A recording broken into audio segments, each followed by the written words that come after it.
മക്കളെ, നമുക്ക് അങ്ങനെ എങ്ങാണ് ഒരു മനസ്സുണ്ടോ? എന്തെങ്കിലും ഒരു പേടിയുണ്ടോ? വല്ലാത്ത ചങ്കൂറ്റമല്ലേ?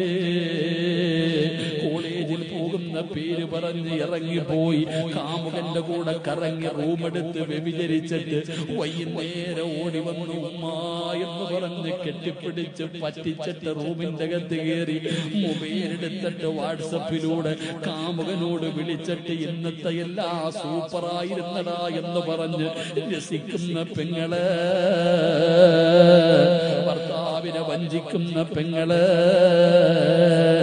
പണ്ട് സ്കൂളിൽ പഠിച്ച കൂടെ പഠിച്ച കൂട്ടുകാരുമായി ഇന്ന് ചാറ്റിക്കിട്ട് മണിയറ രഹസ്യം വരെ പങ്കുവെക്കുന്ന പെങ്ങള്, എല്ലാം അല്ലാഹുവിനെ മറന്നുകൊണ്ട് ജീവിക്കുമ്പോ എന്റെ പ്രിയപ്പെട്ട വാപ്പാ, വയസ്സായില്ലേ വാപ്പാ, മുടിയൊക്കെ നരച്ചില്ലേ വാപ്പാ, ഒരുപാട് പേരുടെ മയ്യത്ത് കണ്ടില്ലേ വാപ്പാ, കൂടെ പഠിച്ചവരൊക്കെ കബറിൽ പോയില്ലേ പെങ്ങള്, നീ ഇരുന്നപ്പോ നിന്റെ കൂടപ്പറപ്പ് പോയില്ലേ, എത്രയോ കുഞ്ഞുങ്ങളുടെ മയ്യത്ത് കണ്ടില്ലേ ഉമ്മ, എന്തേ നന്നാകാത്തത്, എന്തേ നന്നാകാത്തത്?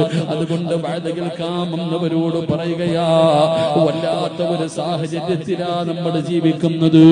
അല്ലാഹുവിനെ മറന്നുകൊണ്ട് നടക്കല്ലേ. നമ്മളെ സഹായിക്കാനുള്ളത് പടച്ച റബ്ബ് മാത്രമേ ഉള്ളൂ. അതുകൊണ്ട് പറയേണ്ടത് മുഴുവനും ഇന്ന് രാത്രി ഇവിടെ ഇരുന്നിട്ട് റബ്ബിനോട് പറഞ്ഞോ, പൊറുക്കന്റെ പാപം സയ്യിദി വെറുക്കാതെ പൊറുക്കുന്നവനാരുണ്ട് നീയല്ലാതെ. ഇഹലോക ആർഭാടങ്ങളെന്നെ വലച്ചതാ, നഫ്സെന്ന മുന്തി തെല്ലി വിട്ടു